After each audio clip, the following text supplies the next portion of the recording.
மாவட்டம் மேட்டூர் அணையில் மாவட்ட ஆட்சியர் இளம்பகவத் ஆய்வு மேற்கொண்டிருக்கிறார். நாளை மறுநாள் மேட்டூர் அணையிலிருந்து பாசனத்திற்கான நீரை திறந்து வைக்க இருக்கிறார் முதலமைச்சர் விஜய். இந்நிலையில் அதற்கான ஆய்வில் ஈடுபட்டிருக்கிறார் மாவட்ட ஆட்சியர். பாதுகாப்பு ஏற்பாடுகள் தொடர்பாக ஏற்கனவே காவல் அதிகாரிகள் ஆய்வு மேற்கொண்ட நிலையில் தற்பொழுது ஆட்சியரும் ஆய்வு செய்து வருகிறார். அண்மை செய்தியை பார்க்கிறோம்.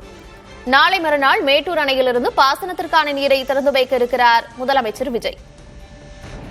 இதனைத் தொடர்ந்து பாதுகாப்பு ஏற்பாடுகள் தொடர்பாக ஏற்கனவே கோவை மேற்கு மண்டல ஐஜி ரம்யா ஆய்வு செய்திருந்த நிலையில் தற்பொழுது ஆட்சியர் இளம்பகவத் ஆய்வு செய்து வருகிறார். அண்மை செய்தியை பார்க்கிறோம். நாளை மறுநாள் மேட்டூர் அணையிலிருந்து பாசனத்திற்கான நீரை திறந்து வைக்க இருக்கிறார் முதலமைச்சர் விஜய். இதற்கான பாதுகாப்பு ஏற்பாடுகள் செய்யப்பட்டு வருகின்றன. விவரங்களோடு இணைந்திருக்கிறார் செய்தியாளர் பாலகிருஷ்ணன். பாலகிருஷ்ணன், நாளை மறுநாள் முதலமைச்சர் விஜய் மேட்டூர் அணையிலிருந்து பாசனத்திற்கான நீரை திறப்பதற்காக வருகிறார். இந்நிலையில் ஏற்கனவே மேற்கு மண்டல ஐஜி வந்து பார்வையிட்டிருக்கிறார். தற்பொழுது ஆட்சியரும் வந்திருக்கிறார். அடுத்தடுத்த ஏற்பாடுகள் என்னென்ன செய்ய இருக்கிறாங்க, முதலமைச்சருடைய திட்டம் என்னவாக இருக்கிறது, என்ன விவரம்?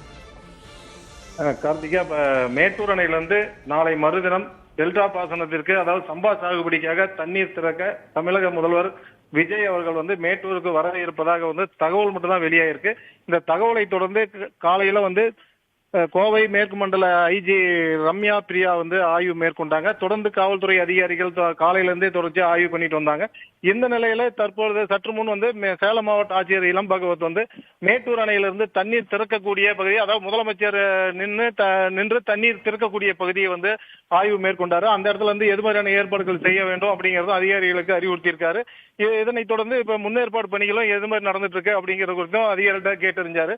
இப்ப பொதுவா பார்த்தா அப்படின்னா மேட்டூர் அணையிலிருந்து டெல்டா பாசனத்துக்கு தண்ணீர் திறப்பு அப்படிங்கிறது மேட்டூர் அணையில குறைந்தபட்சம் 90 அடிக்கு மேல தண்ணீர் இருப்பு இருக்கும் பட்சத்திலும், அதாவது கேரளா கர்நாடகா நீர்பிடிப்பு பகுதிகளில் தென்மேற்கு பருவமழையின் தீவிரத்தை பொறுத்துதான் பாசனத்திற்கு தண்ணீர் திறப்பது வழக்கம்.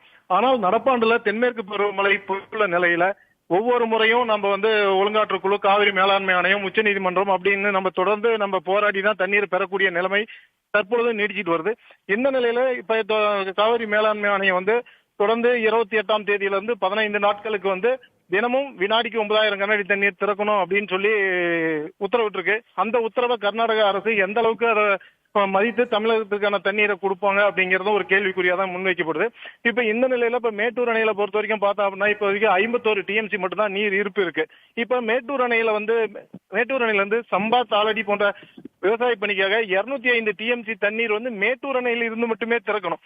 அது போக 67 டிஎம்சி வந்து நிலத்தடி நீர் மற்றும் வாய்க்கால், அப்புறம் இது போன்ற நீர் ஆதாரங்கள் கொண்டுதான் பாசனங்களை வந்து நிறைவு செய்ய முடியும். ஆனா தற்பொழுது மேட்டூர் அணையில் இருக்கக்கூடிய இந்த 51 டிஎம்சில அதிகபட்சமா பார்த்தா அப்படின்னா ஒரு 15 முதல் 20 டிஎம்சி வரைக்கும் தான் தண்ணீர் திறக்க முடியும் அப்படிங்கிற ஒரு சூழல் இருக்கு. இப்ப மீதமுள்ள 30 டிஎம்சி தண்ணீர் வந்து குடிநீர், மீன் வளர்ப்பு, தொழிற்சாலைகள் இது போன்ற தேவைகளுக்காகவும் தண்ணீர் வந்து இருப்பு வைக்க வேண்டிய கட்டாயம் இருக்கு. இப்ப இந்த நிலையில இப்ப நாளை மறுதினம் வந்து முதலமைச்சர் வந்து தண்ணீர் திறக்க போறாரு அப்படிங்கிற தகவல் மட்டும் தான் வெளியாயிருக்கு. இப்ப மாவட்ட ஆட்சியர் வந்தப்போ அவர்கிட்ட தொடர்பு கொண்டு கேட்ட போதும் பின்னாடிதான் நாங்க சொல்ல முடியும், இப்போதைக்கு எந்த தகவலும் சொல்ல முடியாது அப்படிங்கிற ஒரு பதில தான் பதிவு வச்சிருக்காரு. கார்த்திகா, ஆண்டுதோறும் குறுவை சாகுபடிக்காக மேட்டூர் அணை ஜூன் 12ஆம் தேதி திறக்கப்படுவது வழக்கம். இந்த ஆண்டு நீர் குறைவாக இருந்த காரணத்தினால் ஜூன் 12ஆம் தேதி அணை திறக்கப்படவில்லை. இந்நிலையில் நாளை மறுநாள் முதலமைச்சர் திறந்து வைப்பார் என்ற தகவல் வெளியாகி இருக்கிறது. விவரங்களை வழங்கியமைக்கு நன்றி பாலகிருஷ்ணன்.